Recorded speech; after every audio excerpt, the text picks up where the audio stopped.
Sound testing, just going on mute. Yep, we can hear you. Great. Are you able to pin the clock for Mr. Swazi? Let me see. It's in the computer. Hey, Connor. Let's cook and get looking.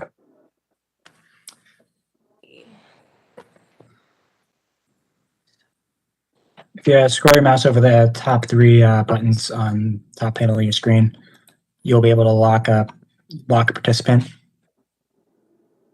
in the drop-down arrows. See, okay, so it says.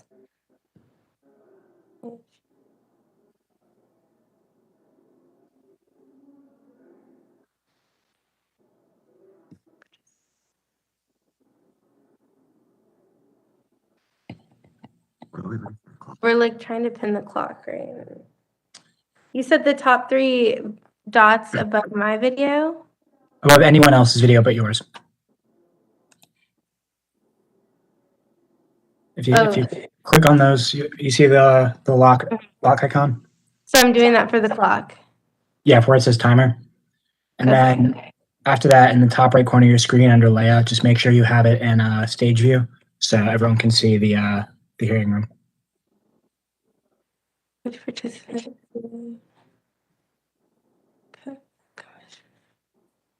Timer.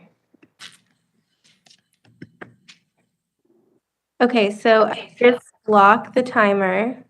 Mhm. And you said something about the hearing room switching. Yeah, top right corner under layout, just set that on stage view. Stage. Okay, it says stage. Yep, we're all good. All good? Okay, so I'm going to go on mute. Thank you.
You ready? Wait to count down from 5, then count. Out loud. Good morning and welcome. I call to order the Subcommittee on Oversight. And thank everyone for being here. We're holding this hybrid hearing in compliance with the House Resolution number 8. Accordingly, I am joined by members here in the hearing room as well as members on the remote platform. Before we turn to today's important topic, I want to remind members of a few procedures to help you navigate this hearing. First, consistent with regulations, the committee will keep microphones muted to limit background noise. Members are responsible for unmuting themselves when they seek recognition or when recognized for their 5 minutes. Second, when members are present in the proceeding, they must have their cameras on. So if you need to step away to attend another proceeding, please turn your camera and audio off rather than logging out of the platform. Third, we will dispense with our practice of observing the Gibbons rule and instead go in order to seniority for questioning, alternating between majority and minority, beginning with members of the Oversight Committee. Finally, without objection, Representative Evans is authorized to serve as chair in the event I need to step away from the hearing. I thank all for continued patience as we navigate these procedures to continue serving our country together in this great time of need. And with this, I will now turn to the important topic of today's hearing, the IRS 2021 filing season. Good afternoon, everyone, and welcome to our second hearing of the Oversight Committee in the 117th Congress. Today's hearing could not be timelier. The Commissioner of IRS, Charles Rettig, is testifying today on the 2021 filing season. I welcome him here before this committee again. This is a usual subject of oversight by our panel, but there is nothing normal about this year's filing season for either taxpayers or the IRS. The pandemic created chaos for taxpayers trying to prepare their returns.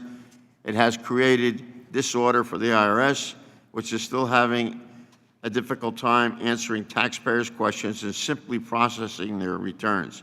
When the pandemic first struck 1 year ago, the IRS wisely extended the filing deadline to July 15th. This was necessary to aid taxpayers in addressing the unprecedented disruption caused by the pandemic. It also allowed the IRS to address the additional burden it faced in dispersing the first round of stimulus checks. I am pleased that after several letters, after discussions, the Oversight Subcommittee and our House colleagues, the Commissioner has agreed that the deadline needs to be extended. The move on that deadline is Monday, May the 17th, which is correct, Commissioner? We will continue to consult with the Commissioner and will monitor IRS activities as the filing season progresses to determine if more time might be necessary. But for now, I appreciate the Commissioner's willingness to heed our calls for relief for our constituents. We also asked the Commissioner why millions of struggling families never received their first 2 rounds of direct checks from the COVID relief packages. We need to understand why to make sure that this does not happen again and that the 3rd round just enacted in the American Rescue Plan. The Commissioner must also update us on the status of the gigantic backlog. This includes 2019 returns filed last year. These returns must be processed now so taxpayers can get the money they are owed. Many of these taxpayers have been receiving erroneous notices saying they haven't timely filed. We have demanded that these notices must stop, but we keep hearing horror stories of the IRS sending confusing, incorrect notices to struggling taxpayers. And I'm also looking forward to resuming my discussion with the Commissioner about the 2-tier tax system that has developed at the IRS, one for the wealthy and another one for the average American taxpayer. The IRS audits poor people for spare change while millionaire scofflaws loot the Treasury. I'm anxious to learn in detail how efforts are proceeding on increasing audits of high-income and high-wealth taxpayers. Finally, I hope the Commissioner can update us on when the administration will transmit Donald Trump's tax returns to this committee pursuant to the committee's request in the clear letter of the law 6103. Our request has languished for over 23 months.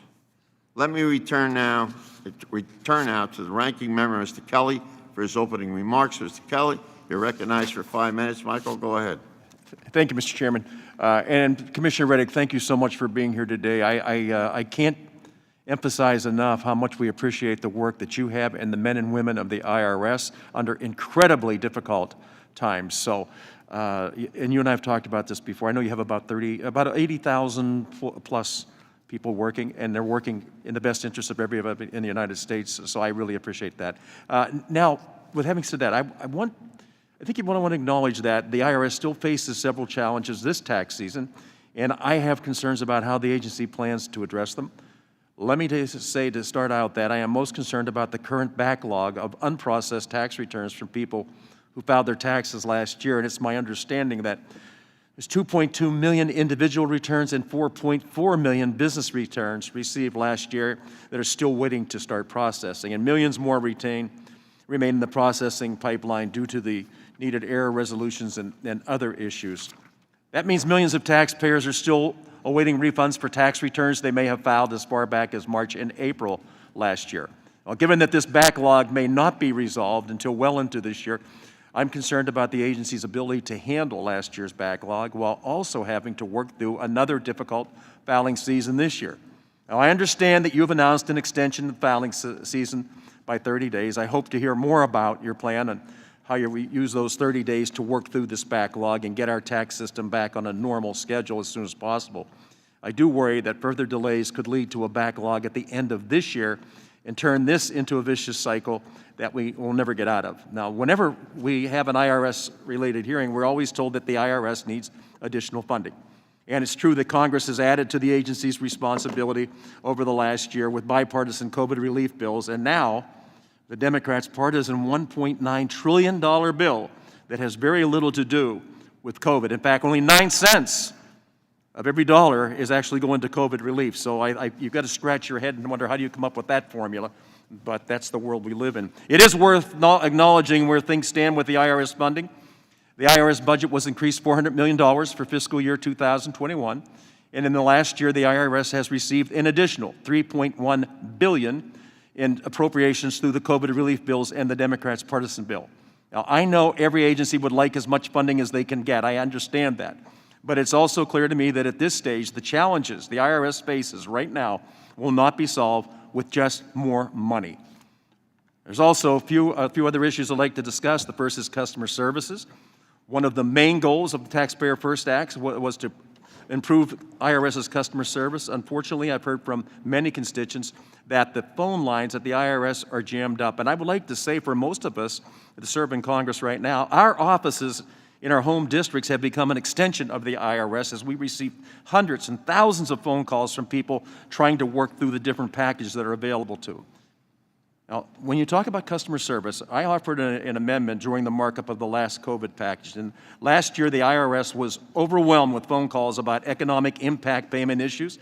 And while we hope some of those issues have been cleared up, we can expect that taxpayers will still have significant customer service needs at the IRS at the end of this year. My amendment would have required the IRS to establish a dedicated customer service program to receive claims of missing or incorrect payments and to conduct casework until those claims are resolved. It may also be necessary to extend this program to 2019 refunds that taxpayers are still waiting on through no fault of their own.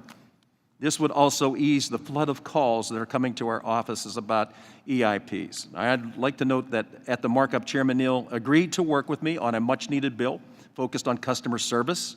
So I'd like to discuss some of your ideas to improve customer service experience for taxpayers and the IRS employees. I know that is a goal of yours since you first came on board. You have always talked about working with your staff to serve the needs of the American people. So I want to commend you for that and all members of your staff. They're great. Lastly, I have concerns about the employee retention tax credit and whether money is actually reaching the business owners it was intended to help. It is my understanding that millions of business owners, like Mario's Pizza in my district, filed the forms required for this credit, and they are still waiting for their refunds. So some of these forms date back to April of 2020. These folks can't wait that long, and Congress shouldn't intend for them to wait that long. But I want to tell you, the way you all have been able to work from home and do the things you're doing without all the things you'd have to do when you're in the office, I don't know how you've done it all. I really don't. And I know we have questions about it, and we want to know what we can do to help our constituents, but it really is a problem, just the immensity of what we're trying to do. And I would like to point out to everybody, there's not another country in the entire world that could do what America has done during this pandemic. It is incredible. While we find fault with a lot of things, I don't know that anybody could say, I think they're doing it better here or they're doing it better there. The job that we've done has been incredible. I wish we would have done the last bill in a more bipartisan way, but for some reason, we just couldn't get there. I would have loved to see us get there, but we just weren't asked to participate. So, look, we have a lot to go over today. I personally, and the chairman and I get along everything as long as we're outside of Congress. I don't know that looking at the 45th President of the United States tax returns are really critical during a pandemic and all the other things that we have going on. Loss of life, loss of businesses, just total confusion and anger throughout the country. I think I would rather work on something that was productive and something that told the American people, we're going to stop all this crazy stuff you hear. I tell people, don't turn off the news. Don't watch it. Don't worry about the ping pong match that's taking place or the tennis match. Why don't you look at whatever it is that represents you and understand that each of us represents almost over 700,000 people. I don't know how those people are registered or how they vote, but I know we represent them here in the Congress, and I think we could spend our time much better on what actually addresses the problems and get the hell away from this political situation where we have to bash, we can't do anything forward. I want to see more progressive things moving forward, not progressive in the way some people think, but progressive in the way we actually help the American people. This committee, responsibility is oversight, and I've always thought of us, and when Mr. Lewis was here, we're the strongest advocates for the American people when it comes to their taxes. So I think that's the goal we should have, and that's the way we should move forward. And I'm looking forward to hearing from you today, but again, I want to thank you and all of the people that you work with every day. I know how you treat them. You are a great leader. Thank you so much, and I yield back. Thank you, Mr. Ranking Member Kelly. Without objection, all members' opening statements will be made as part of the record. We will next hear from our only witness, the IRS Commissioner Charles Reddick. Again, thank you for being here. Your opening statement will be made a part of the record in its entirety. I ask that you summarize your testimony in 5 minutes or less. To help you with that time, please keep an eye on the clock and the lights in the front of you. If you do go over your time, I'll certainly mention it to you. Commissioner, you may begin. Thank you again for being here. Chairman Pasquale, Ranking Member Kelly, and members of the subcommittee, thank you for the opportunity to discuss the current filing season and our efforts to help taxpayers during the COVID-19 pandemic. Before I begin, I want to thank Congress, especially the members of the Ways and Means Committee, for working with us during drafting of the recently enacted stimulus package. Making a package administrable by the tax administrator is critical, and our involvement and our participation was welcomed by every employee at the Internal Revenue Service. I want to thank you for providing the IRS with resources to enable us to implement the tax-related provisions of the American Recovery Plan. It will take time to overcome the challenges of the past decade, and the agency will continue to struggle to replace attrition, expand our workforce, support implementation of our multi-year integrated business modernization plan as designed, and to continue enhancing meaningful service and compliance efforts. Turning to the 2021 tax filing season, I'm pleased to report a successful opening of the filing season on Friday, February 12th. Over that first weekend, we received 55 million submissions, which includes federal individual returns as well as state returns that we are called upon to process, as well as returns filed by businesses. At the peak of that weekend, we were receiving 335 submissions per second. The filing season continues to go smoothly in terms of tax return processing and the operation of our IT systems. Through March 12th, The IRS has received more than 66 million individual federal tax returns, issued more than 42 million refunds, totaling more than $126 billion. We opened the filing season slightly later than in previous years to give us time to do additional programming and testing of our systems following the December 27 enactment of tax law changes that provided for the second round of EIPs and other significant benefits. Importantly, the later start to the filing season did not add any delays to refunds on returns claiming the EITC and the additional child tax credit. By law, the IRS cannot issue these refunds before February 15. This filing season, the IRS released refunds for EITC and ACTC returns on February 16 and February 18. Those refunds were promptly available in taxpayer bank accounts if they chose direct deposit, and there were no other issues with their return. During the filing season, we realized how important it is for taxpayers who have questions to be able to reach us by phone, and we are working hard to improve our phone level of service. We faced and continue to face enormous challenges. On occasion, we did not get it right, but we should have, and we accept that responsibility, and I accept that responsibility. There was no way for anyone, the IRS, anyone in the government, anyone in the private sector, to predict the level, depth, and spread of the pandemic. When we were submitting our congressional budget justification level of service, which applied to this year, but is submitted effectively 2 years in advance, the impact of the pandemic that the pandemic would have on our call volume, our filing season, and our hiring was a complete unknown. That budget, which is our level of service, which is essentially, for most people think of, the volume of telephone calls we are able to answer, was determined before there was a pandemic, before there was an EIP 1, before there was an EIP 2, before there was an EIP 3, and before all the other challenges that the IRS proudly accepts and assumes and proudly assumes the responsibility to handle.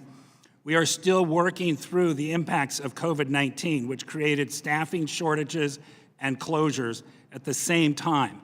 We have been experiencing higher than expected call demand for the reasons I previously indicated, with an increase in call handling time. Our employees are spending an additional 3 or 4 minutes per telephone call received, which is caused, we believe, by the greater call complexity due to the economic impact payments and other recent tax changes. However, I and other leaders of the Internal Revenue Service have encouraged our employees to spend that additional time. With respect to unemployment insurance benefits, we believe that we will be able to monitor and we will be able to announce that individuals will not have to file amended returns to take the exclusion for the $10,200 per person. We hope to be able to announce that in the near future. IRS employees worked since last March to perform for the people in this country. In total, between EIP 1, EIP 2, EIP 3, and refunds to individuals during the pandemic, when we shut down, we switched to a virtual environment. We brought our people back on site. IRS and Treasury employees have delivered approximately $980 billion to individuals during the pandemic. We're very proud of that fact. We're honored to have the opportunity to serve the people of this country. If called upon to again, we will again step in and meet those challenges, and I will say that we will do so proudly. Chairman Pascrell, Ranking Member Kelly, and members of the subcommittee, this concludes my statement, and I would be happy to take questions. I will open the hearing for questions. Without objection, each member will be recognized for 5 minutes to question the witness. If the witness will respond with short and concise answers, all members should be able to ask questions. As mentioned earlier, we will not observe the Gibbons rule, instead go in order of seniority, alternating between majority and minority. Beginning with the members of the Oversight Committee. Members attending remotely are reminded to unmute yourselves when you are recognized for your 5 minutes. And I'll begin by asking the first questions. Commissioner, the Treasury Inspector General for the Tax Administration reported that there are 12 million paper returns waiting to be processed by the IRS and another 12.5 million returns that have been held up during the processing. Alarmingly, it appears that this backlog is growing. How long do you estimate it will take the IRS to eliminate this 24 million return backlog? So we're talking about the backlog here. When do you think? And what have you calculated? Well, we aren't in sync with the 24 million backlog. That would include business and other related returns. And typically, what we publish are returns for individuals. The individual numbers for returns filed prior to January 1 of this year is 2.4 million returns. The total that are in processing is 7.3 million returns. And as we've discussed previously, one of the issues that we ran into with respect to the calls for the extension is our ability to actually get through the correspondence that we have so that we can actually look at the information taxpayers have provided us with respect to the approximately 5 million returns that are in suspense. So between 2019 and 2020, we have 5 million returns in process that we have looked at, that we've reached out to taxpayers either for additional forms, computations, consistency issues, identity theft issues, verification for the taxpayer, everything that you would expect that we would do. That number is about 5 million. And we sent out and requested information from that pool of taxpayers. They probably, we believe, some of those certainly would have sent correspondence back to us. We get about 1 million to 1.5 million pieces of correspondence per week. We process about 1.5 million pieces of correspondence per week. For that purpose, process means we open the correspondence, we input data, we transcribe, we transition to where it's supposed to go, so there's a delay. One of the issues, if I could carry on, sir? Sure. One of the issues with respect to the extension of the tax filing season is we currently have 13,760 customer service representatives who answer the telephones for taxpayers who call into the Internal Revenue Service. We, under the most recent legislation, we got authority to bring on 1,000 more. And again, this goes back to these numbers were determined before we got into the situation we got into this year. So obviously, we got backed up on our calls. When we shut down, we got backed up on our mail. We got, it's a connected system. Well, let me put it this way. How long is it going to take you to finish the backlog? If we could That's pretty simple. each one of these cases is individual, so we kind of hesitate on saying that, actually, to come out with a number. We would hope to be through this backlog by the summer. To the extent, some we can resolve instantly, some we can resolve, it takes us a while to get from the taxpayer. If we have to send follow-up information to the taxpayer, that one would take longer. Another question, sir, I think that you have that relates to this is our error resolution service, which is in Kansas City. And Kansas City, as you know, shut down with weather and some other issues. The cases that went to error resolution used to be resolved within 3 to 5 business days, and it's now taking us 10 to 14 business days to get through those cases. So the best I could do, and I would tell you that most of the people inside the Internal Revenue Service would certainly prefer I not say this, but I would tell you this summer. What I will tell you is our employees, with me as well, will work as hard as we possibly can work to get through this. The importance of getting through this is not lost on anyone in the Internal Revenue Service. I've never questioned the work of the workers. For 24 years I've been here. We appreciate you've been a champion. In the place where you're the boss. But I'd like to know. Let me before I ask my second question, I want to just, a quick answer would be fine on this one. The 24 million backlog, according to the TIGTA, T-I-G-T-A, both business and individual, the 24 million. That's quite a backlog. And that was in the report that you referred to before. That's a lot of backlog. We always, This is reported in your report. agreed, but I believe the committee understands, we always have an inventory, and it's a significant inventory. We're getting about 10 to 15 million returns per week, and that's just individual returns. When you add the business returns to that, we're going to have those kinds of numbers. Well, the question is, how many people you need to do the backlog? I mean, I think that's a reasonable question. How long is it going to take to get it done? To give you an How do example, you ask for resources if you can't answer those questions? sir, we asked for 20,000 CSRs and we got 13,000. And that type of a ratio is consistent throughout our agency. Well, you got the folks up here that are going to fight to make sure you have the resources. And it's better for you if you tell us you know approximately how much time. I know one issue takes longer than another issue. Correct. So my second question is this: high-income taxpayers, those with over $1 million in income, the audit average rates continue to fall more than any other category of taxpayers.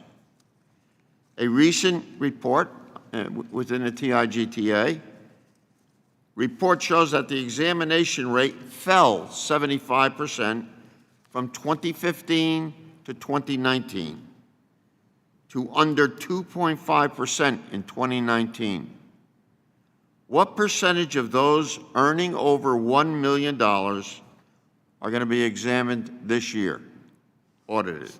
Since 2010, we have lost 15,000 enforcement personnel. The 2019 figure for people earning more than $1 million is not the relevant figure. A tax return typically can be audited within 3 years. So the question, I believe, would be, of the pool of taxpayers in each of these categories, over $1 million, over $5 million, over $10 million, how many of them do we have actually open in examination, or have we closed the examinations? And that figure runs between 6 and 8%. To come back to 2010, when we had the 15,000 more enforcement personnel, that figure for the over 10 million group was 23%. Mr. Commissioner, reclaiming my time, because I had many other questions I got. I'm going to leave it for one more question. I want you to listen very carefully, because not any way putting you on the spot. I've asked this question 100 times. We're good.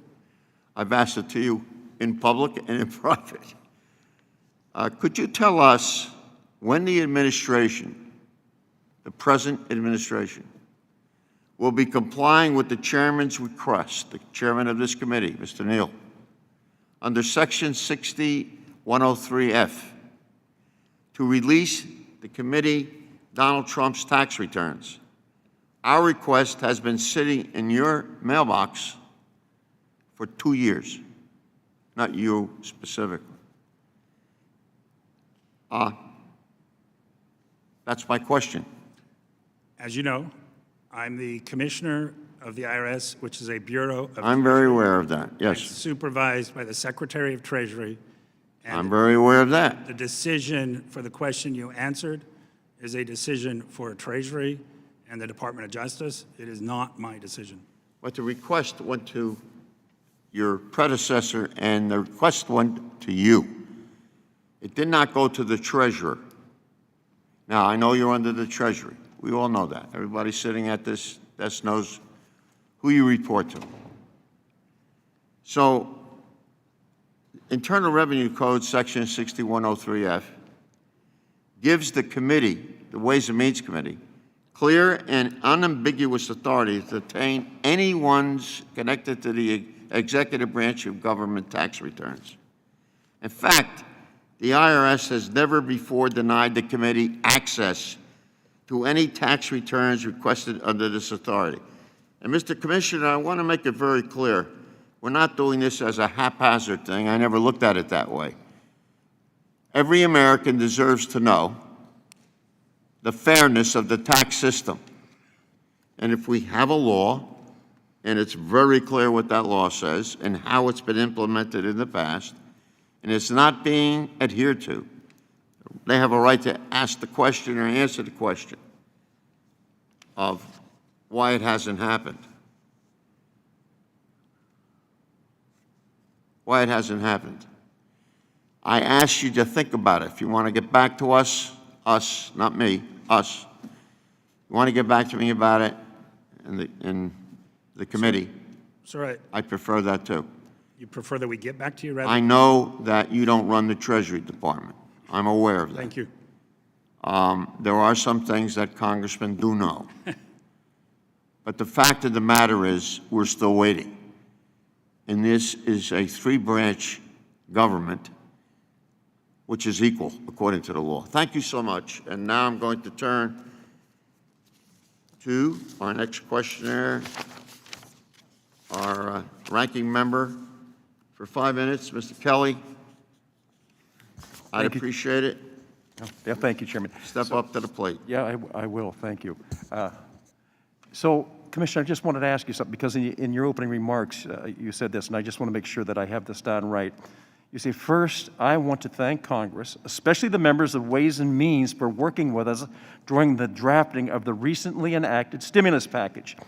Making a package administratable by the tax administrator is critical, and our involvement and our participation was welcomed by every employee at the IRS. I want to thank you for providing the IRS with resources to enable us to implement tax-related provisions of the American Recovery Plan, American Rescue Package. So you were actually included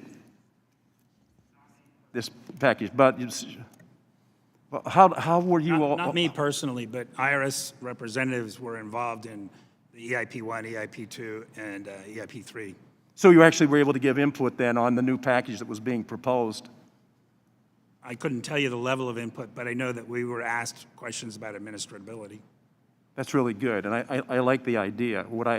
The one thing I would question, though, is on all the other COVID packages that we have done, that has always been bipartisan, and we've been able to work back and forth to come up with what we think is best for the American people. I just find it awfully strange that in this last package, the American Rescue Package, when we decided that unity was the best way to run our government and we were going to start to work together, there was not one Republican involved at any level in any discussion of a $1.9 trillion package allocated on top of another $1 trillion package that had already been offered and not a penny that had been used. So now we're up to $3.9 trillion. So I applaud the fact that the IRS at least had some input on it. I wish members of the Republican Party had had the same opportunity.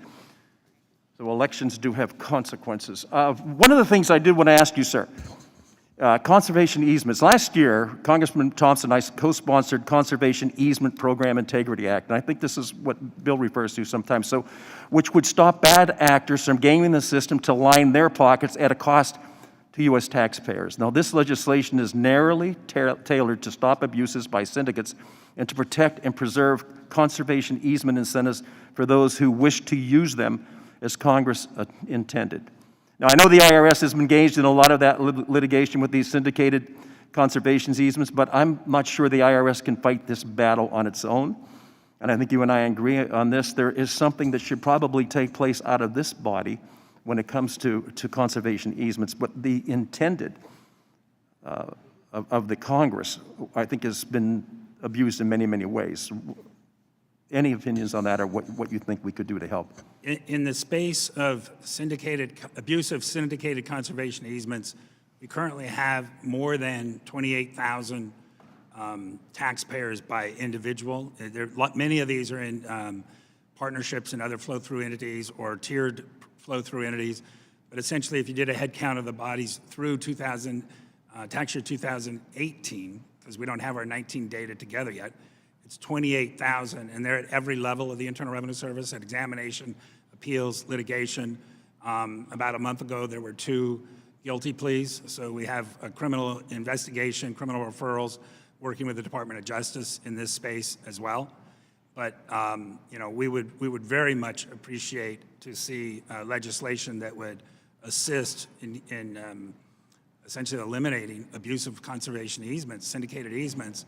We need that legislation to move forward. Okay, and that's something I think we really should be working on, because what was originally intended has morphed into something else, and I think it's gone too far away from the original intentions, and I think we'd all agree on that.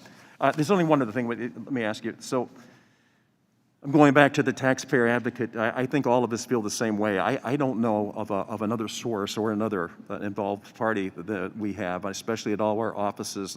Our taxpayer advocate in the area that I work in has been absolutely tremendous. And I know the chairman and I agree on this, and I will keep saying this because it bears repeating. The job you have all done during the most difficult time in our current history of this nation has been incredible at every single level. And I know it's hard when people work from home because they don't have the same assets available to them when they're in the office working. I understand because I'm still in the private sector. We have some people that just can't come back to work right now because mom or dad or grandma or grandpa live with them. They don't want to do anything that would take that home, and so they stay away from work. That causes a big problem. Talent is hard to find. Really good talent is really, really hard to find. And we have to find some way to give people the insurance that you can come back to work, you can come back to a normal life. But thank you for what you're doing, and I hope your troops get back to work as soon as they can, back in the office where we have all those assets available to them. Thank you very much. Thank you, Commissioner.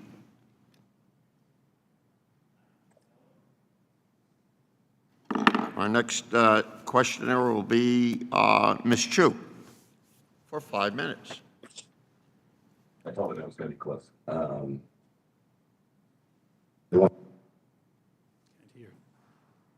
Or is,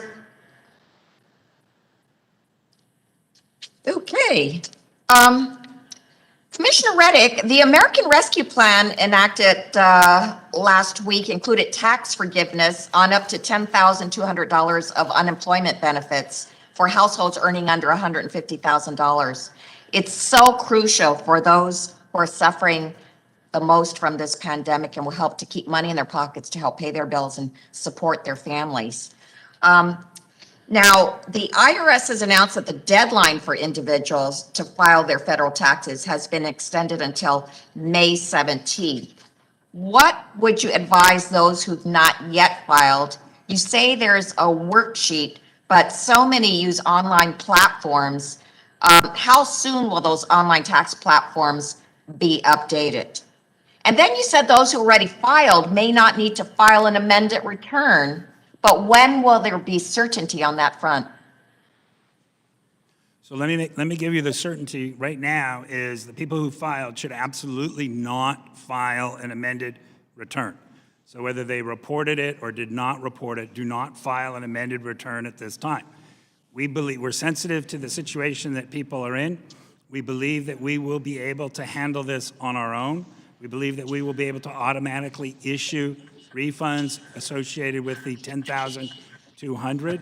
The issue, if you will, one issue that we are looking at is our ability to distinguish in a husband-wife situation, two couples, we should be excluding automatically $10,400 rather than just $10,200. And the issue is we're both unemployed, or is it one person unemployed? But we will get through that, and I'm confident that our people will get through that. When you look at what we've done during the year, I have no doubt. So between right now, I would encourage people to file electronically their return. There's a huge problem in this country associated with unemployment compensation fraud.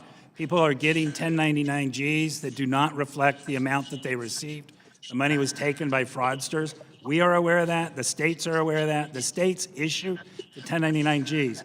So if an individual receives a 1099-G and it does not reflect the right amount that the individual received for unemployment compensation, the individual should only report the compensation, unemployment compensation they actually received. They should not pay tax on the $10,200, go to the worksheet, but we expect to be able to take care of that. As to people who already filed and may have reported, prior to the act, may have reported the $10,200 as taxable, and it's taxable in certain states and whatnot. If they reported it as taxable, please do not file an amended return. Let us take care of it. If that changes, we'll certainly let the committee know, and you'll see a lot of announcements. But I firmly believe that we will be issuing those refunds. Now, those folks who may have had other refund activity will receive the first refund, and then we'll go back and do a recovery so that they would receive a second refund associated with the tax on the $10,200. But we are spending every effort that we can, and we realize the importance and the time. Now, the 1099-Gs will only be coming out at the end of March, right? So they're not actually in the pipeline to us yet, and I think we'll have this resolved before then. And we will certainly let you all know, and we'll reach out individually, collectively, and whatnot. But we get it. Yeah. Okay. Well, thank you so much. My second question is, The American Rescue Plan also included $1,400 survival checks for each adult and dependent with valid Social Security numbers. So Commissioner Reddick, it's estimated that 2.2 million American children born to immigrant parents will now be eligible for those payments. I'm so thankful for that, but they will not be in the system necessarily, because they were left behind from previous rounds of stimulus checks. So how does the IRS plan to reach those dependent children? Does the IRS already have taxpayer data available to reach those families? Or will the IRS have to establish some tools it used last year for the first round of stimulus checks? Well, the data that we have is data that comes off of tax returns, and then with respect to EIP 1 and 2, we had the non-filers portal. But we do not have the non-filers portal running currently, and principally that is to encourage people to file income tax returns. Many of these folks are also entitled to an EITC. They're also entitled to a child tax credit. We did not get that information from the non-filer portal. So free file for individuals under certain income amounts, they can file for free. Our VITA sites are open. The LIT, low-income taxpayer clinics, are able to prepare returns. There's a lot of avenues for folks to get into the system, identify those dependents so that we can get them out. Now, if we have already issued an EIP 3 to somebody, and I would like to proudly say that within 24 hours of the enactment of the act, right, the Recovery Act, the Internal Revenue Service delivered to Bureau of Fiscal Affairs in less than 24 hours 90 files for 90 million transactions, $242 billion. That was our first tranche, and it got released by the administration yesterday. We did that within 24 hours. But if people have received one and they have not filed a 2020 return, the likelihood is we delivered to them based on their 2019 information. They should file a 2020 return. When we get through the immediacy of the current filing season, we will do a recovery based on that 2020 return and provide them, if there's changed family circumstance, the additional EIP that they would be entitled to. Thank you, I yield back. Thank you, ma'am. To ask you, the gentle lady, did you get your question answered on the second question? Actually, no, but I ran out of time. Well, Because I did not hear how there's going to be outreach to these children. all right. I just wanted you to be a little clearer on that. Just give me a half a minute in response. Yeah, I didn't pick up the word outreach. I thought you asked how we were going to identify through our tax records.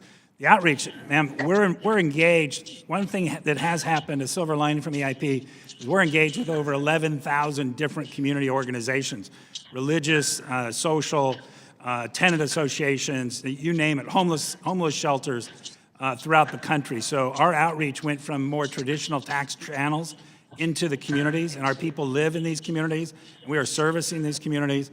And so every outreach opportunity that we have, we are there. And I can follow up with you. I can follow up with all of you, actually, individually, if you have additional questions. Thank you, Mr. Chairman. Hopefully you can do that, Mr. Commissioner. And thank you for asking the question, the gentle lady.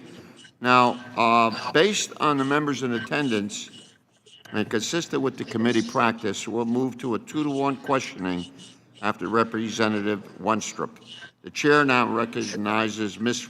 Walorski for 5 minutes. The gentle lady is on. Thank you, Mr. Chairman. Commissioner Reddick, I am grateful for the IRS and the continued long overdue modernization efforts that you guys have undertaken. I think it's been critical during the pandemic, notably the use of remote online notarization. It's something my home state of Indiana has been leading on, and when done properly and securely, enabling families to conduct transactions remotely is extremely helpful. And so again, I'm grateful for your work on this tool. Today, I just wanted to find out how the effort's going. I've heard some concerns about consumer protection issues, which regarding the use of remote online notarization, which is something I take very seriously.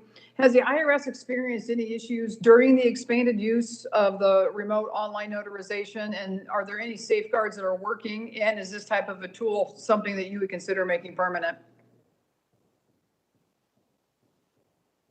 One, let me say that, I was on the outside for 36 years and really pushed to get this and many, many other user-friendly services for the Internal Revenue Service.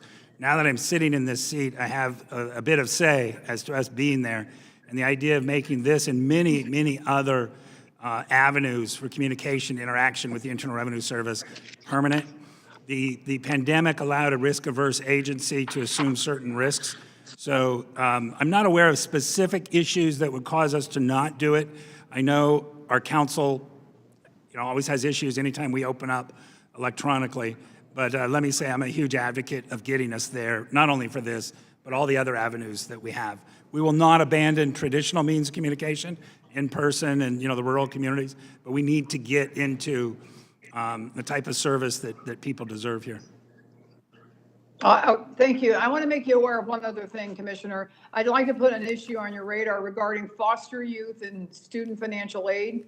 Due to the pandemic, certain foster youth have not been able to receive the non-filer 4506T form, T as in Tom, in a timely manner, making it difficult for them to file for student financial aid. While the Department of Education has provided colleges some flexibility regarding the verification of non-filers, many foster youth are still in limbo. Can you keep my staff and myself in the loop on any action the IRS does take to help these foster youth with the non-filer verification form? Absolutely. And it's an area we're sensitive to as well, and you and I have discussed this. Exactly. And then my final question, Commissioner, for taxpayers that have already filed their return with unemployment income, will the IRS be able to make adjustments on your end to issue any additional refunds to eligible taxpayers? And then if so, how quickly will you be able to get payments, and when will you communicate this to taxpayers? We expect to do recoveries. We get through our initial tranche of the filings, and we're in filing season. We just expanded filing season till May 17, so that puts us a little bit behind with the schedule that I think we would have hoped that we would have been on. But we expect to do recoveries with respect to EIPs, and I mentioned the recoveries with respect to unemployment compensation. And what I can promise is we'll get to that as quickly as possible, and I will follow up with you and anyone else who has questions or comments concerning that. But we're sensitive to, we happen to be the financial vehicle to get, benefits out to folks who really need them, and we're working really hard. Most of our agency is working dual shifts. We have a lot of people on mandatory overtime, weekends. I would really, want everybody to know every employee is doing everything they can, and as an agency, we're doing everything that we can. I appreciate it. Mr. Chairman, I yield back. Thank you, gentlelady. The chair now recognizes Mr. Swazi for 5 minutes. Tom? Mr. Chairman, thank you so much for holding this hearing. I really appreciate it. Commissioner, thank you so much for making yourself available. My main line of questioning is about this whole idea of getting service back in the Internal Revenue Service. And also, as part of that, trying to address the tax gap, the money that's not collected from taxpayers that owe money to the United States government. So, Commissioner, let me just ask you a couple questions if I can. Is the budget for fiscal year 2021, which we're in right now, more or less than it was in fiscal year 2010? Adjusted for inflation, it's about $2.4 billion less. 2.4, well, I think the actual is actually, it's not just adjusted for inflation, because the fiscal year 2021 budget is 11.95 billion, and in fiscal year 2010, it was 14.6, that's the actual. So not adjusted, right, not adjusted for inflation. Not adjusted for, if it was adjusted for inflation, Double it. the budget would be $17.6 billion today. So my question to you is, if you had $5 billion more in the IRS budget, would you bring in more money than you're bringing in now? There's no question that the more resources we have, both on a service side of the house, which is guidance. I think everybody's aware we've reached big time into the different languages and servicing taxpayers and underserved communities and whatnot, trying to help them get it right. But part of that service side is the enforcement side of the house. Every one of our field revenue agents is engaged in examinations of high-income taxpayers or the most egregious cases. And as I indicated earlier, from 2010, we're down 15,000 enforcement personnel. Very difficult to maintain the presence and the visible presence that we need when we have that type of a number. So on $1 billion, we would bring on about 4,500 enforcement personnel. We would spread them through different areas, but about half of that would be both revenue officers, who are the collectors that we have, field revenue officers, who are most experienced collectors, as well as field revenue agents, who are our most experienced examiners. There is a report that researchers from the IRS are going to publish on Monday that indicates that it is not just a body count of how many people we have in enforcement, but with respect to the higher income taxpayers, we need to have specialized agents. We need to have agents who specialize in things like the offshore matter. So, I want to cut you off, okay? Sorry Because about I'm trying to make a very simple point here. I'll stay short. If you brought in $1 billion more a year, I mean, if you had $1 billion more a year in your budget, how much more money do you think you could bring in to the U.S. government's coffers? More than $1 billion, right? The number that you'll typically see public is around a 5 to 7 to 1 return on investment. Our taxpayer advocate. Okay, so you put in $1 billion, you put in $1 billion, you'd get $7 billion more back. That's Okay? the number. That's So the it's a number you pretty good usually see. investment. So I've even read elsewhere, but Larry Summers did something where he said you get almost a 10 to 1 ratio. He said you get $105 billion, you get $1 trillion back over 10 years. Our taxpayer advocate issued a report this week, a blog, indicating that with a $12 billion budget for the Internal Revenue Service, and we bring in $3.56 trillion, she took the gross numbers and made it about a 300 to 1. Right, so I'm just saying with this new money, it'll be at least a 5 to 1 or 7 to 1 ratio. So I'm just trying to get it out to the public, to the press, to my colleagues, that if we were to invest $20 billion, $2 billion a year for the next 10 years, we'd bring in 10 years, you'd bring in $70 billion for that 20 billion, at least. No, we'd bring in $140 billion for that 20 billion. So we've got to put more money into the IRS to get you more officers, to do audits, to get you more service agents, to get you more people to answer the telephone, to fix up the technology, to do all the things that I'm not as sophisticated as you are, that you need to do.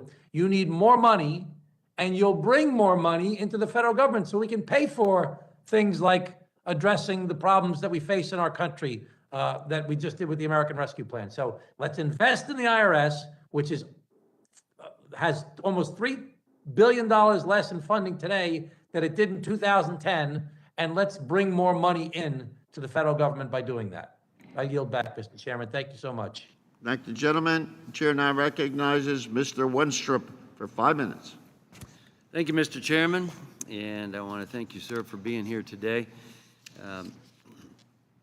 This is an extraordinary time, complicated tax filing season, to say the least, and I want to thank you for your time here today. I also want to take a moment to compliment the tax advocate that we've been working with in my office during this difficult time. She has shown extreme dedication.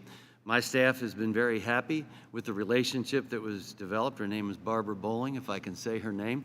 And I had the chance to have a Zoom call with her as well. And I appreciated her being very forthright to discuss the challenges that you're facing, but to be able to work with us on a regular basis. You just made her famous in our organization, so thank you. Our employees watch this, and they're very proud of things. Well, I'm glad to do you, it, because we've been very pleased and understand the trials and tribulations. I'd like to start off again raising my concerns about this unprecedented unemployment benefits fraud that we're seeing during this tax season. You know, through the Partisan American Rescue Plan Act, though the Partisan Rescue Plan Act contained a provision regarding the taxation of a portion of unemployment benefits claimed this season, it contained no provisions regarding the fraud we've seen in the program throughout 2020. I tried to get an amendment through. It was recognized as important by this committee, but it was voted down by my colleagues across the aisle. Additionally, another challenge, but further, not taxing benefits at the federal level doesn't erase the underlying problem itself. especially as states may still tax the benefits. And it's even unclear if states could align their tax laws with this federal law because of a poorly written, undefined provision in ARPA regarding how states can adjust their tax codes. So that's an issue that needs to be addressed. We have limited time here today, I know, and there are more stakeholders involved in this issue than the IRS, including states, the victims of the fraud themselves, Treasury, and many more. And I'm concerned this subcommittee is not yet convened a hearing dedicated solely to this issue. And finally, last week, Ohio Governor DeWine and Lieutenant Governor Husted sent a letter to President Biden regarding this issue, and I'd like to ask unanimous consent that this letter be entered into the record. Mr. Chairman? Thank you. As they state in their letter, this is not an Ohio problem, it's a national problem that requires a national solution, and I agree with this, and this subcommittee can and should be leading in this endeavor, and I trust that we will. But going to a question on the unemployment benefits fraud, I'd like to identify something. I appreciate what you even mentioned today, the guidance that's being issued, and people are going to hear more about it. Certainly, we've all gotten a lot of calls on it. We even had one gentleman call and said, you know, I got one for my wife who passed away 2 years ago, the 1099-G, that is. And so it's been challenging. So my question is, what will the guidance be for those who already filed their 2020 return? An individual who's a victim of fraud with respect to unemployment compensation should file a return, but only with respect. The ones that already have. The ones who have already filed should not do anything at this point. We expect to get the 1099-Gs and take care of that, but there's really nothing for them to do in the short run. We're not asking for amended returns. If we get to the point where we can't work it out with the states, because we're going to get information and work with the states, but they must report to the state that the 1099-G that they get a copy of, the 1099-G comes from the state, they must report to the state and ask for a corrected 1099-G. That information they can forward to us. It might accelerate their situation. Okay. Yeah, I think their biggest concern is we want to make sure also that victims of fraud are held harmless through this process. So guidance coming out now is very good, but if you've already filed because you were ahead of the game or whatever and filed, then that's what they need to know. Unfortunately, you will all have reach outs by your constituents on this issue. Get to us as quickly as you can, whether it's Taxpayer Advocate or one of our other avenues for communication. Sooner rather than later. And I've had this discussion with many of you individually, and I'm encouraging you to do so. Thank you. Another quick question. The deadline previous was extended last year to July 15th, this year to May 17th. I've heard from CPAs that wish it was June, something to consider there. But my main concern is this going to be a pattern, and for how many years do you expect we have to keep giving extensions? This cannot be a pattern. Last year was an anomaly. We were shut down, if you recall. I sent 80,000 employees home. I shut down 511 facilities in less than 2 weeks. People couldn't contact us on the phone. We were not telework eligible. We were not in a virtual environment. So a year ago was drastically different than today. Operationally, this was not called on by the Internal Revenue Service to extend the filing season deadline. It was an accommodation, and if you look at how it's structured, an accommodation for the most vulnerable individuals.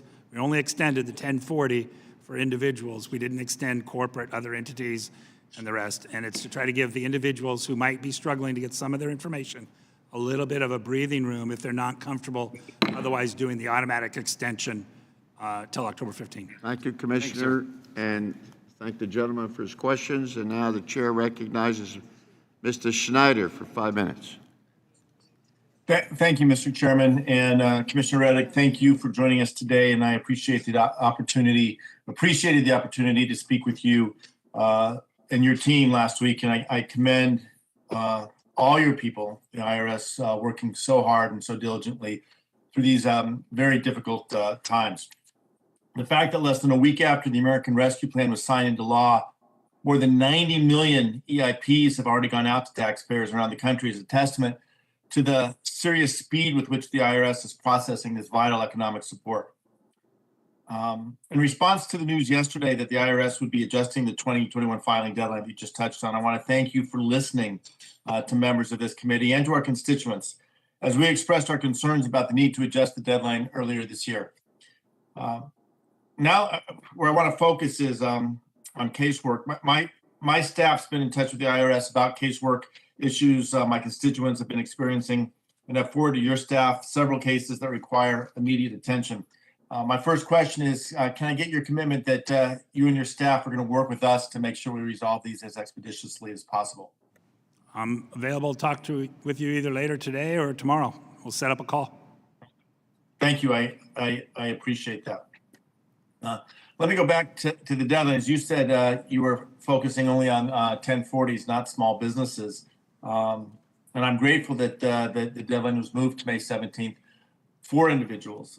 But I'd like to learn more about or talk a little bit more about who's been omitted from these changes. For instance, individuals and entities that make quarterly estimates. Estimate payments are still required to do so by the original April 15th deadline. That would include small businesses, many gig workers, individuals who have seen major swings in their income. Can you touch on and clarify whether the decision to extend the filing deadline to May 17th also applies to quarterly estimated payments? It does not apply specifically to first quarter estimated payments. So in that case, since it doesn't apply, can you touch on for entities that would still be required to make payments, why were they left off the extension? There's a large contingent of wealthy individuals in this country who do not make their estimated payments and who essentially take the money that they should be paying in an estimated payment on a quarterly basis to the government and take the arbitrage and they invest it. And we're not going to give them a break of interest and penalties to do so. And I support that and share that. The small business taxpayer, by the way, just to address one comment, I said for the large business people, and as you know, I represented small business taxpayers on the outside. There are a lot of avenues for small business taxpayers to get into compliance, or what that penalty essentially is, and just to be clear, it's the interest as though the individual had made quarterly payments. So you take our interest rate, divide by 4, and some people have it for a year. And so it's not a penalty that's over the top. And a large portion, we are aware, large portion of the small business taxpayers do not have the funds to make that estimated payment anyway. We took a lot of different things into account based on experience for a lot of us on the outside and based on experience for a lot of us on the inside. I want people to know. Thank you, I appreciate that. We did not just think about this for 5 minutes and come up to it. And we had discussions with a lot of people to try to get it as right, focused on the most vulnerable people in this country. No, I appreciate it, and that's in part why I asked the question, because there are still gig workers, there are still many people who are getting squeezed in this, and as we go forward, if we can, if there are ways for them to get assistance, that would be great. Let me shift. We talked about the backlog, and I don't want to belabor the number, but if you had unlimited resources, how much could we shrink that backlog? And not that we have unlimited resources, but what resources made available would be helpful to try to reduce the backlog as much as possible? The issue with respect to the backlog is we can't onboard and train people to handle the backlog in a meaningful time. And this also was taken into account with respect to the extension. Normally on April 15, we would actually take almost 15,000 employees who are on the phones, move them into correspondence, work that correspondence, which ties into the return backlog, so both correspondence and return backlog. And that's very important for folks who might be caught up where we ask for information. They might be waiting for an EITC, they might be waiting for a CTC. And since we moved this deadline to May 17, everything got slid back 1 month. That was one of the most important criteria that I looked at in terms of saying, I'm not willing to recommend. We did this with Treasury, obviously, but to go back another month and push people who are waiting for EITCs because we don't have the resources, we don't have the people to do this. And that's where we are. So unlimited resources, we would like to have 20,000 CSRs. That would be sort of a sweet spot. We have 13,760, and the most recent act gave us another 1,000. it's an agency that learns to do the best it can with what it has. And I'm very aware that prior commissioners said things like, we'll do more with less, we'll do less with less. You've never heard me say that, nor would I say that, because I think that those comments are disparaging to the employees of the Internal Revenue Service. Our employees want to do more, and they will do all they can if we can actually get them the resources to be as capable as they want to be. And, I would encourage all of you in your districts to visit an IRS site, and I think you'll be quite impressed with the quality of the people that we have, as I am. I'm here for our employees, and they know it. Thank you, Mr. Absolutely, I'm Chairman. over time, but thank you, and I yield back. Gentleman's time is expired, and now I'd ask Ms. Plaskett, you're for 5 minutes. You have questions. Thank you so much, Mr. Chairman. Yes, I do have some questions, and thank you all for being a part of this hearing. This is really challenging times, and I really want to extend to your members our thanks for all of the hard work that the IRS officers and those staff are doing to make sure that things are done in a timely fashion. I know that the economic impact payments have really strained your workload and what is being done. My first question is regarding the federal reimbursement that is going to be provided to U.S. territories for the costs associated with the third round of economic impact payments. This reimbursement, as you know, is required pursuant to Section 9601B of the American Rescue Plan Act. And so one of my questions would be is when will the IRS be providing the requisite funds to each one of the territories? And of course, in particular, I'm asking about the Virgin Islands for the cost of providing that third round of EIP payments to its residents. And then if now that we have, and just I'll add this question in there as well, considering that the American Rescue Plan also contains provisions for permanent federal funding tax benefits to the territories, that being reimbursements for the earned income tax credit and the child tax credit. Have you worked out as yet how that is going to be utilized? And if you can share with me timing on that, I'd appreciate it. All issues with respect to the territories are Treasury issues, and it's Office of Tax Policy, and there was just a nominee for the Office of Tax Policy that came up, I think it was this week, maybe it was last week. There is an acting Assistant Secretary for Office of Tax Policy, who I will, if you want to reach out and we can get in touch, help facilitate to move it forward. I'm sensitive and understanding with you of trying to make this happen as quickly as possible. And maybe with respect to the transition, some relationships might not have been there. We do have a very good relationship, obviously, with Treasury. I work for Treasury, and the acting Assistant Secretary of Tax Policy. So I would assist you in facilitating that exchange. And if you want us to, it's out of my lane, but okay, I hear you. Your support would be helpful. One of the other questions I have that is related to, because the U.S. Virgin Islands, Guam, some of us are mirror codes, the use and the support that we can get from the tax advocacy group is also really important. Is there any thoughts to increasing the numbers or changing how that group is working, particularly in areas such as ours, which rely so heavily on them? Just a couple of days ago, I dealt with an individual in Guam and did it seamlessly on a virtual platform. And so our abilities to do so is greatly increased. And that's, as I said earlier, a silver lining. So I think it's hard for us to actually, we don't have people in a lot of different places. Attrition is very hard for us. So in a virtual environment, and I can reach out to the IRS taxpayer advocate and assist with that. But we should be able to get people in a different area who can certainly assist virtually. There's no reason we shouldn't do that. Well, Commissioner, now that you're telling us that you as well helped someone individually, I may be calling on you for myself at some point.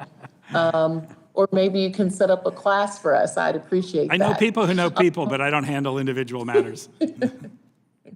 Well, my last question is regarding how we are able to do things seamlessly now because we're in a virtual world. So many of the market for tax preparations is going online to online return filers. Do you believe that there's a robust volume of online tax preparation companies? Do you think that that's beneficial to individuals? We know that market share of this is really being consolidated. Is that helpful or not helpful? Where do you see this changing, the pressure on smaller tax prep firms, and with these changes in laws, particularly with the, the rescue plan, how is that going to be affected? We do not control the tax preparation market. We do run programs. We run VITA, which right now can prepare returns. We're involved with low-income taxpayer clinics, which can prepare returns. We coordinate with respect to a number of preparation companies with respect to the free file programs. And there's free file for online services as well as free file fillable forms. For military people, there's meal tax, and we're very supportive in that world. My biggest concern with respect to the more vulnerable taxpayers is that a lot of individuals, a lot of taxpayers don't want to interact with the government. Maybe they have language barriers or whatnot. And there are areas where people prey upon the vulnerable people due to their anxiety to interact with us. And so for people who are under certain income limitations, we strongly encourage the free file, the VITA, low-income taxpayer clinics, military tax. There's a host of them. And right now, there's about 8,000 VITA sites open. Unfortunately, I think that most of those will close April 15. They're not funded to go through May 17, so we'll do that. But many of them have flipped into a virtual environment. So as far as the territories, the ability for a VITA site in Maryland to assist a person in the Virgin Islands actually exists. It did not exist before the pandemic. Thank you, Commissioner. And now the chair will turn to Mr. Ferguson for 5 minutes of questioning. Thank you, Mr. Chairman. Commissioner, thanks for your time on the phone earlier. As you know, when back in 2020, Congress allowed those businesses that took the PPP loans to also claim the employee retention tax credit. That was the right thing for Congress to do to continue to support the small business community. And that was a real help to them. And so when these businesses found out about it, they were pleasantly surprised. However, it's come out that the IRS has said that they've got to file a paper form 941X to go back and claim this. Now, obviously, we've had a lot of discussion talking about the backlogs that you have right now. And unfortunately, I think this is going to make these small businesses wait a very long time to get this much needed money in a very, very difficult time. So a couple of questions here. Do you think that the IRS was capable of moving these quarterly employment returns to the front of the line and process them more quickly so that we can get help to these small businesses? I am familiar with the issue. We are looking into it in consideration to see what we can do, whether it's to try to accelerate the processing of what we have or doing a different process. We're not there yet, but we are looking at it, and I am sensitive to it. Do you think we might have the businesses hold employment taxes as they did when the tax credit was created? We're trying our best, and we'll make an announcement if we can change it or if we can't. There are like I said, there's enormous challenges to our organization that did not get lessened during 2020, but we will give it our best. Yeah, and I have full confidence in our employees. We want to make sure that those businesses get that relief. We're with you on that. It's vitally important. So anything that we can help you with. A lot of our employees come from small business families, and we get it. Thank you. Thank you for that. A couple of other quick questions. Ranking Member Kelly brought up conservation easements. Clearly, we all support making sure that that program integrity is strong and that those that participate in it are doing what Congress intended to do. Right. However, one of the concerns that I have in this is if you go back, if you start changing the rules and then go back retroactively and go after taxpayers on this, I don't think that that's the right approach here. We want to make sure that this program is going forward. What are your views on that in terms of giving taxpayers certainty going forward, but also dealing with any retroactivity issues?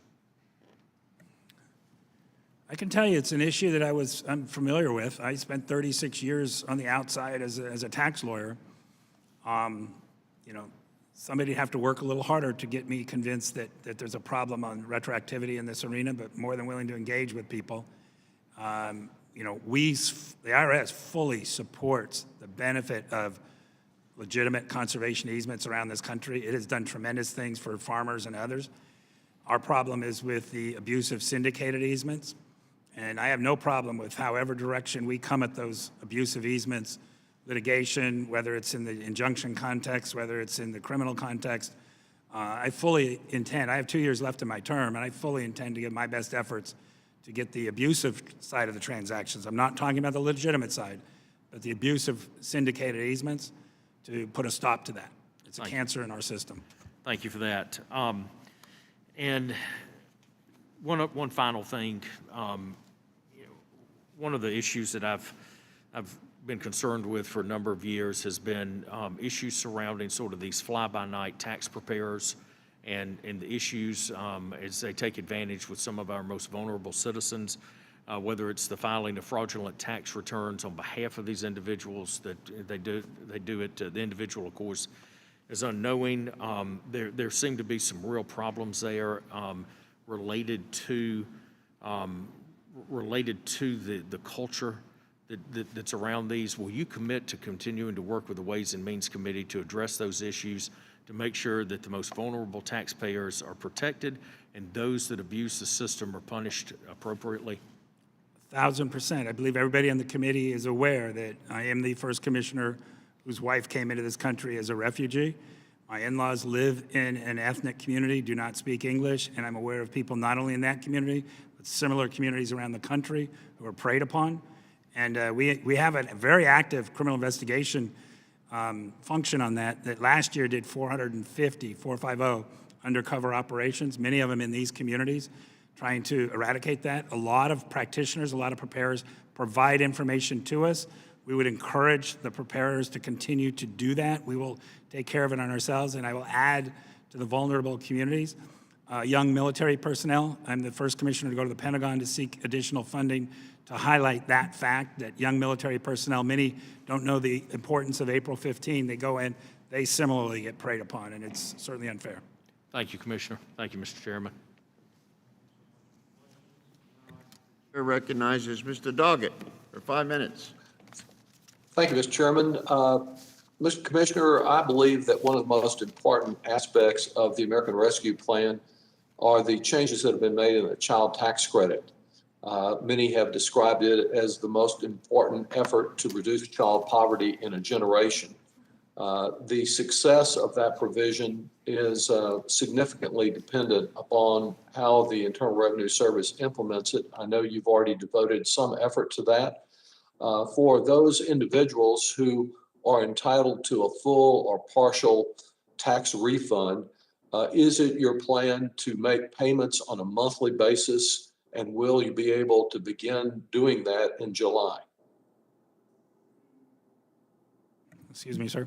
The issue here ties back into this monthly extension. One of the reasons we were not in favor of the extension was we are, by statute, to launch the portal, if you will, for this by July 1. We now have 1 month less to do the development. The same people who do our income tax processing, IT departments, income tax processing, EIP processing, are the people that need to develop that portal. So I don't have the resources to devote to that portal until filing season ends, which is May 17. I had it April 15. Now I just cut into them for a month. And I will say many of these people haven't slept since last March with what they've been doing, but we intend to do our best to get there. I'm hopeful that I don't have to come back to the committee to say that we're unable to meet the statutory requirement. We intend to satisfy this challenge, to launch the challenge. Your question had to do with, will it be monthly? I believe the statute gave us some degree of leeway that in terms of flexibility and periodic payments.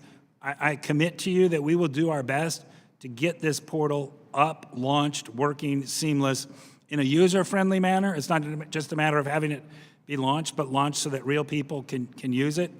And if I don't believe maybe I shouldn't even say this, but I think it might be a challenge to get into the monthly right out of the box, but we're focused on trying to get these payments out to the people in a meaningful manner, in a meaningful timeframe. So I'll commit to that, and as that timeframe might change in some manner, I'll commit to getting back to you and letting you know. It's important for us too. Well, I appreciate that, and I think you know the significance of it, and I appreciate the challenges you have. I think it would be really important because the House did approve that it would be monthly. It was changed to periodically, as you note, that the payments not be a lump sum whenever you get them out, but that they are spaced out, and that we don't have a situation of folks being dependent on predatory lenders or having other problems in their budgeting by seeing that this becomes a regular monthly type payment. Is it your hope that eventually after you get this going that you can do it on a monthly basis? We certainly understood that the House put in the monthly. We would hope to drive to that. If there are other issues, Okay. you know, one concern a lot of people have expressed, we've heard from the outside is this going to be the first of many similar projects that the IRS gets? Obviously, that could have a challenge to us from our, you know, we've talked about resources and whatnot, and from our, if you will, day job. Right. Commissioner, I have a number of people in the area I represent in Texas that have been too poor to qualify for the child tax credit in the past. How will they be able to access information when the IRS may not even know of their existence? They may not have been filers in the past. Individuals can either use Free File, they can go to a VITA site. They need to file a tax return. The EITC, and they may well also be entitled to EITC. A married couple with children gets $6,660. So there's a lot of avenues, and we should certainly work with your office to get into your communities about the avenues that are open that people can file tax returns for free. Even if they don't have the income levels, we need the return information for EITC, for CTC, and many other avenues. And so, you know, we can work with your office. Thank you. And you made reference to the portal that you're trying to get up. Will non-filers be able to use the portal, or as you seem to be suggesting, is it a prerequisite that anyone who tries to access the child tax credit has to have filed a tax return? We need a tax return. The portal is for individuals to opt out, and that will also, that's also be available. And many of my constituents access the internet on their telephone. Will this platform that you're designing be mobile friendly? Can I make a pitch for the business modernization systems? We've only received, last 4 years, we've only received half of the funding requested, about 55% of the total requested, so we're behind on that. If we were on target, I can tell you yes. I'm hopeful that that would be in my term, but unlikely given the funding constraints that we're under. But I think the agency is clearly working in that direction, and many other. And will you be using multiple languages? Well, you're hitting my sweet spot. Your time has expired. Yes, yes, Thank yes. you. Thank you both. And now the chair calls and recognizes Mr. Evans for 5 minutes. Thank you, Mr. Chairman. Thank you, Commissioner, for your outreach the week. I greatly appreciate you and your staff. I've had my say. I'm probably going to withdraw in order to do other stuff. You're welcome to stay there. I don't know if it's worth your listening or not. Go Commissioner, ahead, Mr. Evans. please tell us about the IRS What was that? insurance eligible Americans are aware of and taking advantage of the Poverty Buster EITC program. Of eligible Americans getting the EITC? EITC. Yeah, they are not taking advantage of it. This is a program that they're eligible for, and we don't hit the entire population of EITC folks who are eligible for it. I've personally participated in probably 10 EITC awareness days. We have a significant outreach into communities everywhere. If you're holding town halls in your community, please invite us. Now a lot of things are virtual. It's a very significant issue because, you know, the comments that people make, and it's, after a point in time it becomes a cliche, you know, it's lifted millions of Americans out of poverty. The fact is it has lifted millions of Americans out of poverty. They are entitled to this if they're eligible. It's a huge benefit, and so our outreach is right into the communities. We currently have 503 facilities in this country. Every one of our facilities is in a community where we do outreach in the community. We also have many partners. A lot of them are Vita sites that are outreaching to these communities as well. So I would, if you're doing outreach in your communities, town halls and such, please invite us. Commissioner, how would 2019 individual tax returns are open but unprocessed? Please walk us through the agency's timeline for processing all outstanding 2019 returns and eliminating the staggering backlog. There's 2.4 million 2019 tax returns that are in processing in our system. In addition, we have a queue of 5 million returns that we've actually opened and started to move through the system, but they were missing, say, a form or identity theft or whatnot. And on those 5 million, we've reached out to the taxpayer for information. So there's 2.4 million, I think, to the specific question that we are 2019 returns filed before January 1, 2021 that we are processing. Keeping in mind that came down from tens of millions due to the efforts of our employees. This is sort of a follow-up question. I think I heard a little bit of a discussion around the child tax credit program. How does the IRS plan to address obstacles related to issuing the advance of CT payments, especially regarding to families with low income and the greatest need for relief? Sorry, I missed the last part. I've heard the first part, no income and... Right. Well, I basically said, how does the IRS plan to address obstacles related to issuing advanced CTC payments, especially regards reaching families with the lowest income and the greatest needs for relief? Again, we are in the communities. We have low-income taxpayer clinics. We run the program. We don't run the clinics. We have Vita sites. A lot of pro bono programs pretty much in every town in this country run by tax professionals, accountants, and others that are in the communities. And so we need to get in the communities. These folks need to file a tax return. And I get it. The normal apprehension, if I don't have income, why do I have to file a return? Unfortunately, the statute triggers off of the filing of a return. So we need to get folks to actually file the returns.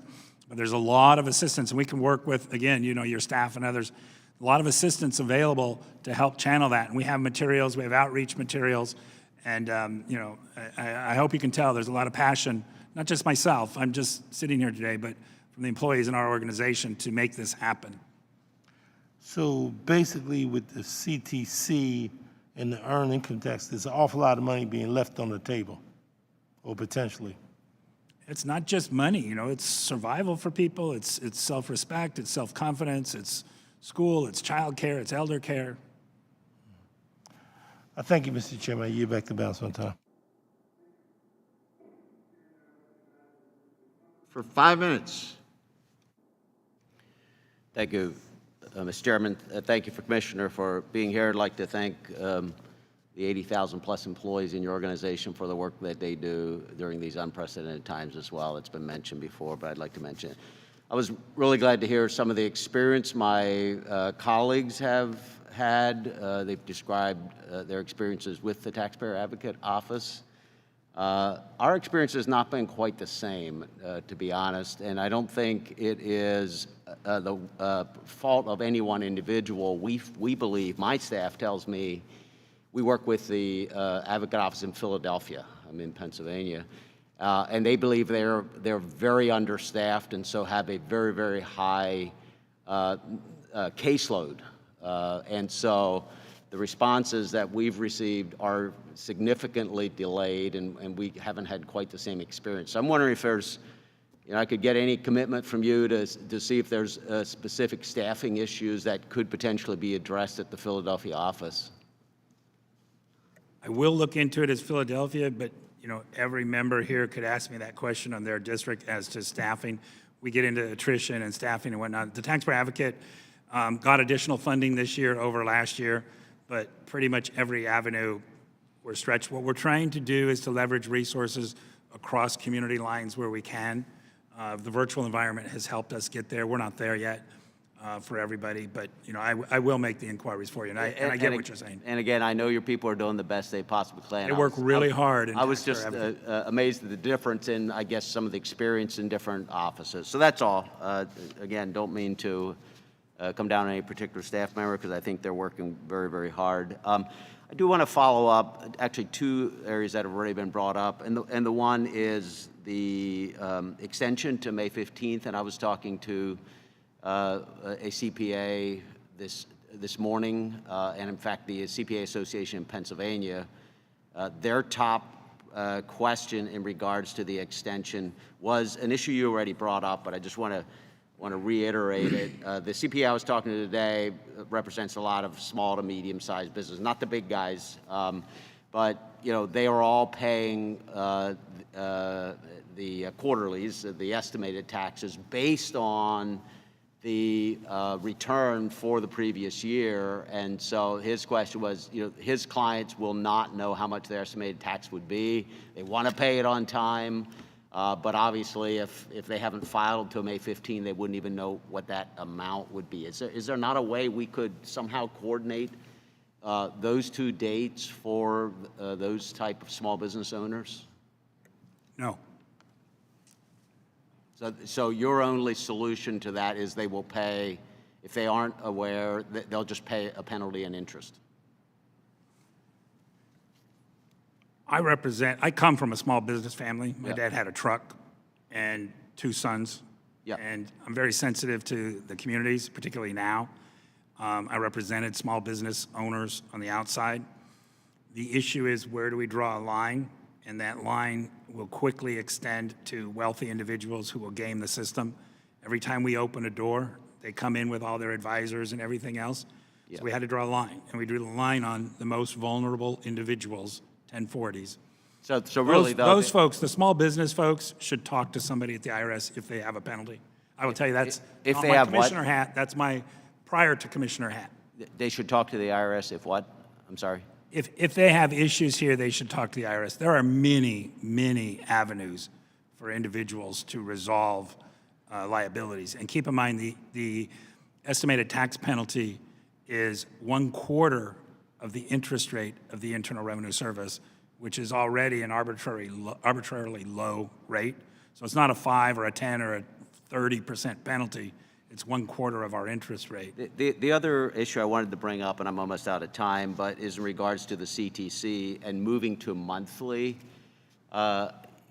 Isn't it based on the previous year's income, and would that monthly payment not change based on? So I guess I'm wondering how we're going to ensure that those payments are accurate. I'm concerned that a lot of people will have surprises the next year when they file their taxes. So do you have a way to? One of the thoughts on this portal is not only to opt out, but to advise us of a change in family circumstances.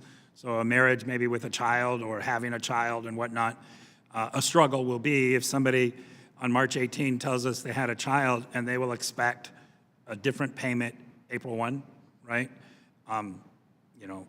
We're good. Are we that good? I'm not sure. And then that'll lead to calls, but we're going to do our best. Yeah, and I just. But they can tell us a change circumstance. I feel like moving it to that system is going to create a lot of surprises and a lot of hardships for the agency in carrying that out. Thank you. We'll do our best. The gentleman's time is up, but I think that you've wound up with a very critical question. And I would ask the commissioner, if it's not too much of a burden, to get us some kind of a communal answer so that, because I think it applies and is applicable to every district in the country. If you could do that, I'd appreciate it. I've read several explanations, which you need explanation. So if you can clarify, I'd appreciate it. Yes, sir. Can you do that? Yes, sir. Yes, sir. And you get it back to us, right? Yeah. Thank you. Thank you for the questions. The next, the chair now recognizes Mr. Horsford for 5 minutes. Stephen? Thank you, Mr. Chairman. Really appreciate your leadership on this critical hearing, Commissioner Reddick. This is probably the most important hearing that we've conducted since the passage and the signing of the American Rescue Plan by President Biden. We know that more than $900 billion of the package was provisions through the Ways and Means Committee. I do have to just say I find it interesting that some of my colleagues are now talking about all the great things in the bill, from the stimulus payment to the child tax credit to the earned income tax credit, but they didn't vote to support the measure to support their constituents. But that's something else. I'm also concerned, Mr. Reddick, that you indicated that people who have low income, who traditionally don't file their tax returns because of that income threshold not requiring a tax return, are now eligible for payment through the economic impact payments, potentially the child tax credit, the earned income tax credit, but they're not traditional tax payers. And while the outreach that you refer to is good, we know with some marginalized communities and the barriers that exist that for them to get what they need is going to be very difficult. So I'd like to ask that you work with this committee. I know in honor of the late Congressman John Lewis, he had the American Taxpayer Protection Act that really talked about streamlining this process and making it a lot easier for the taxpayers that we're talking about really providing this benefit to. So I would ask that you would work with us on that. Also, I'd like to know, for context, in 2017, the IRS audited fewer than 600 returns for taxpayers making $10 million. And yet, you audited, the IRS audited 285,000 returns for taxpayers making under $25,000.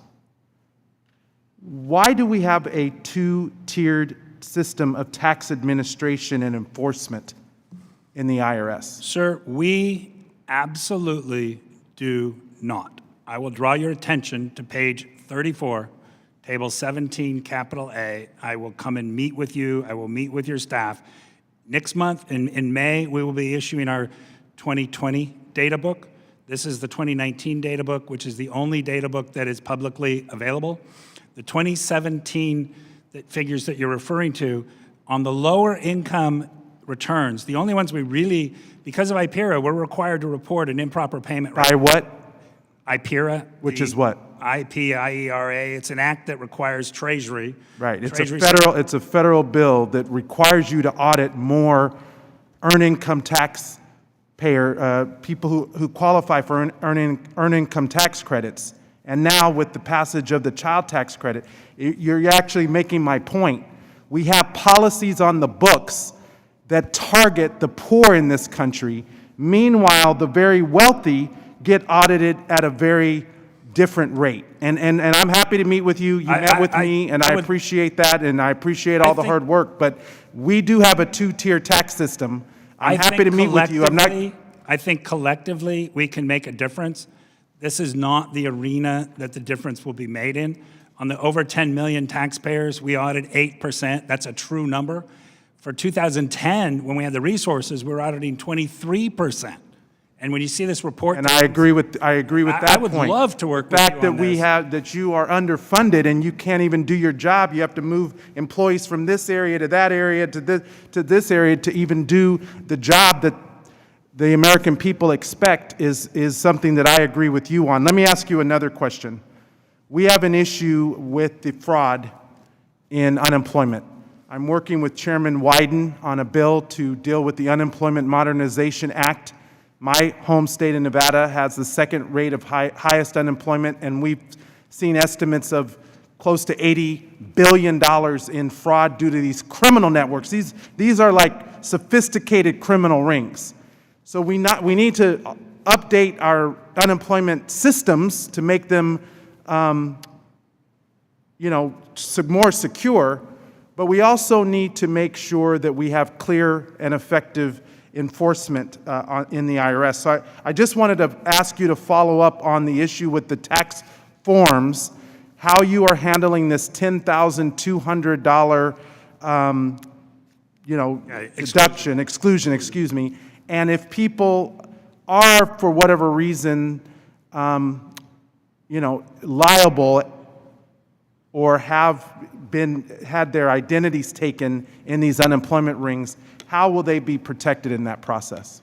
Yeah, the people, do I have time, sir? Make it short. The people who've had their identities taken in this should only file and report for income they actually received. Do not report any other numbers at all. No matter they get a 1099-G that has an amount or a higher amount, do not report that on a tax return to us. And some people have, and we need to take care of that. On your comments with respect to the fraud, we don't monitor unemployment; it's a state issue, but we're very active in those arenas. And you all see the same numbers we do. It's staggering, and it's really been the vulnerable populations once again, time after time. So we'll work with you, and we talked about this. Thank you, Mr. Chairman. I know our time is up, but this is the most important hearing. 90 million people received $242 billion. That's just in the economic impact payments.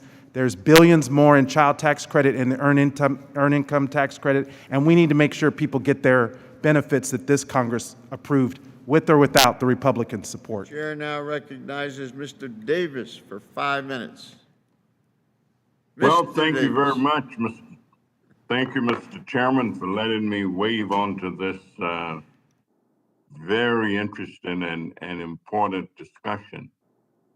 And Commissioner, I want to thank you for your willingness to meet with me and my colleagues in the Congressional Black Caucus to discuss our concerns about how the IRS decisions in 2020 harmed African Americans and their families. I know that our offices are working on setting up a time, and I want to thank you for that.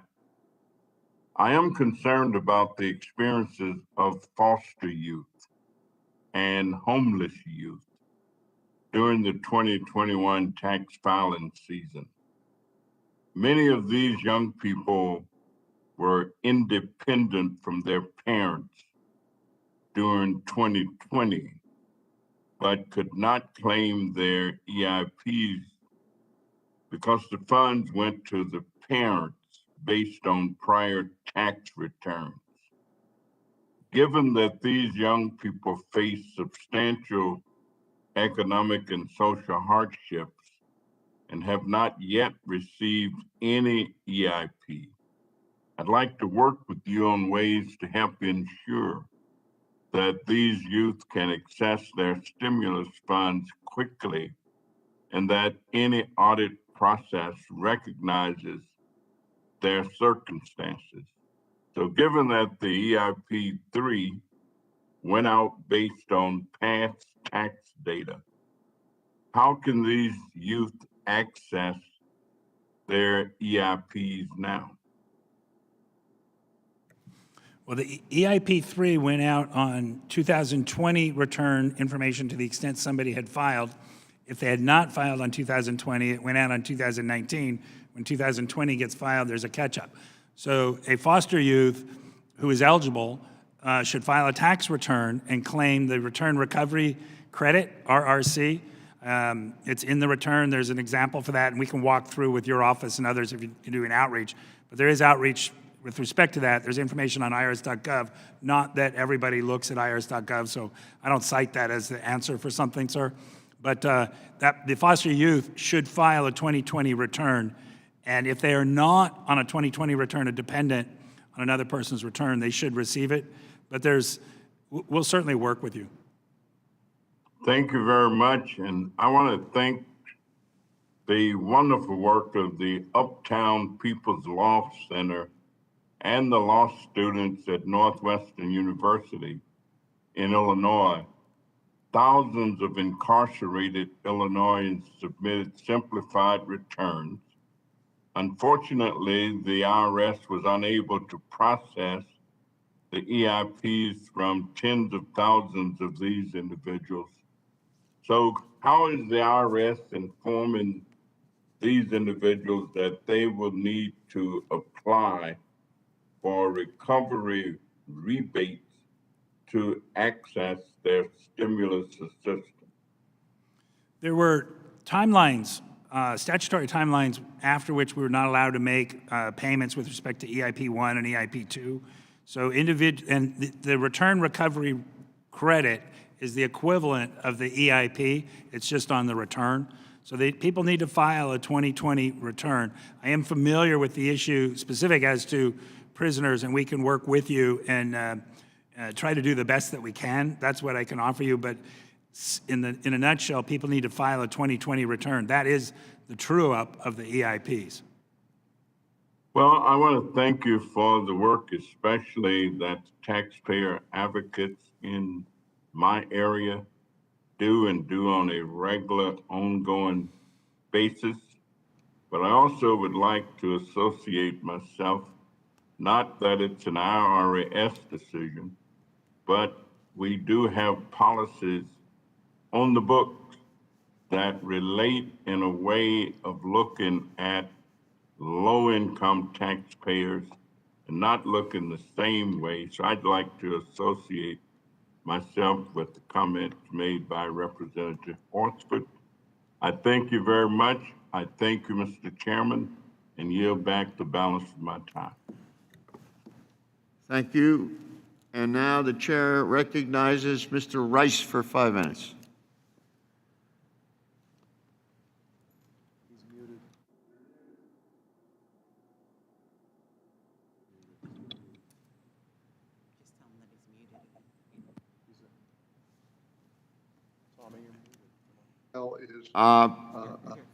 You need to be unmuted.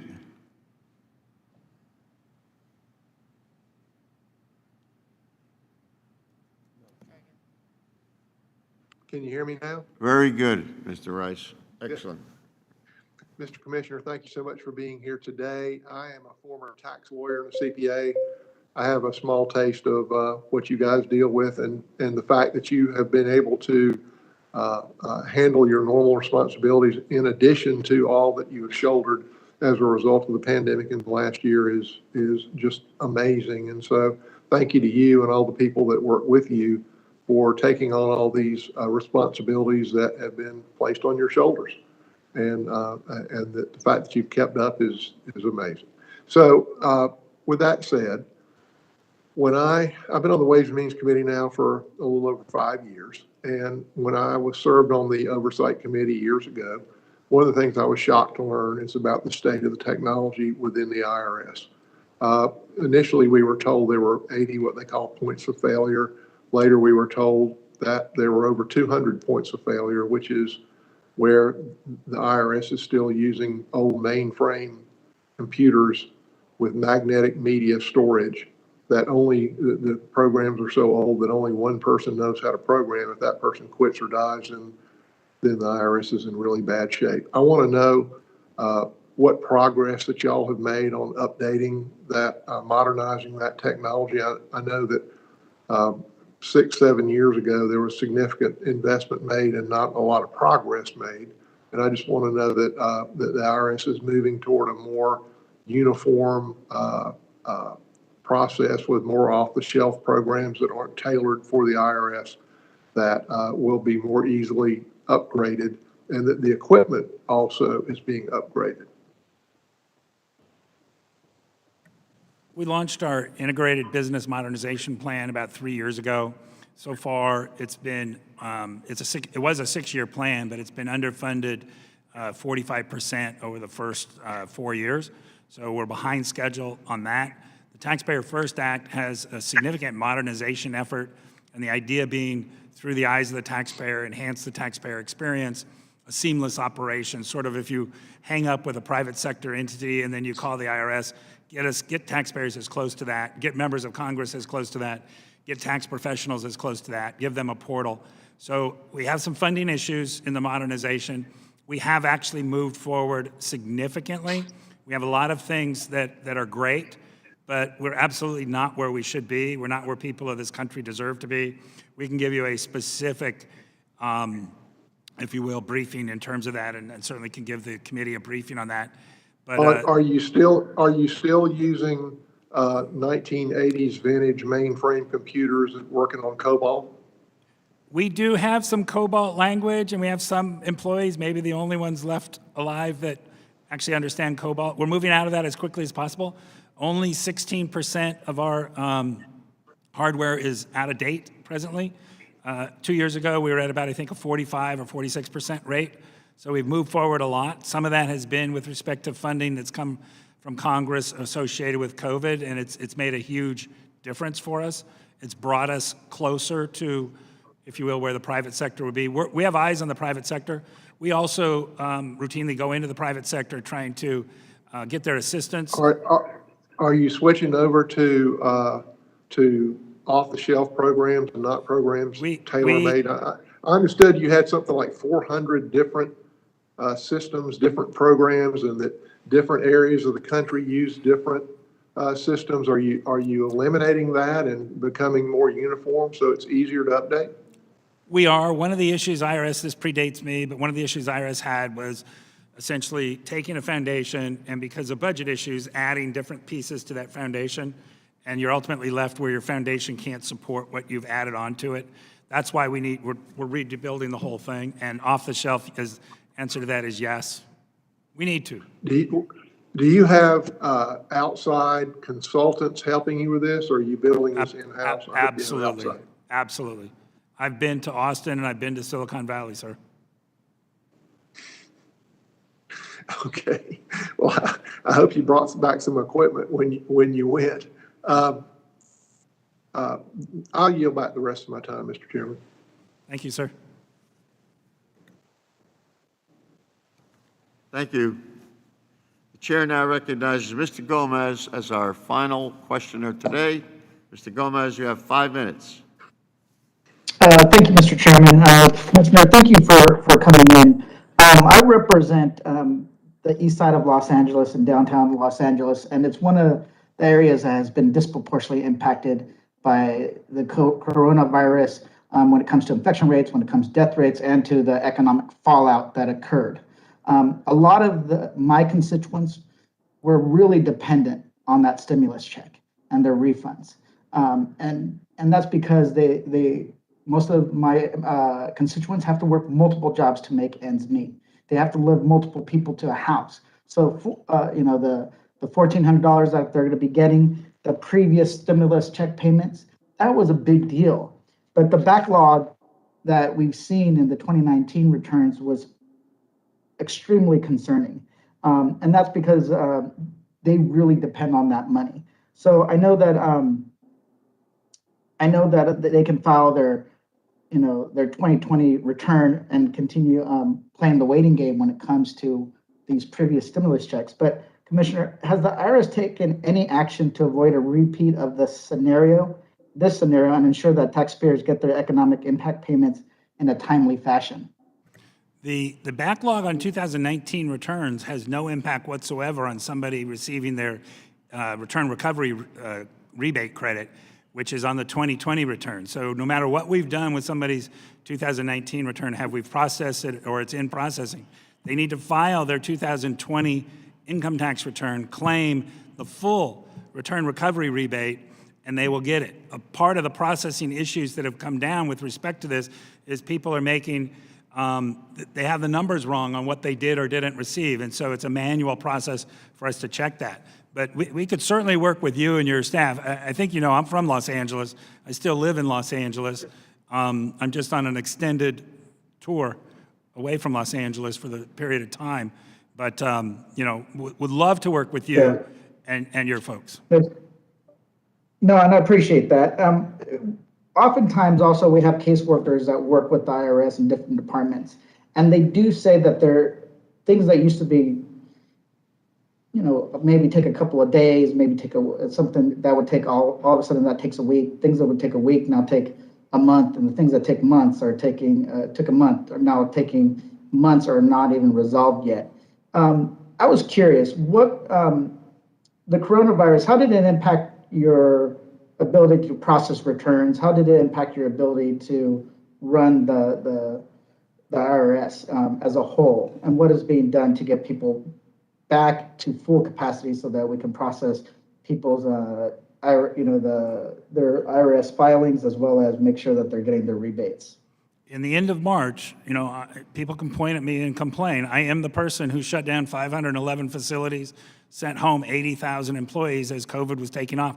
We're actually proud of that. Our COVID coordinator is also very proud of it because I think we were ahead of the curve. I don't know that any other federal agency got ahead of it more than us, but it backlogged.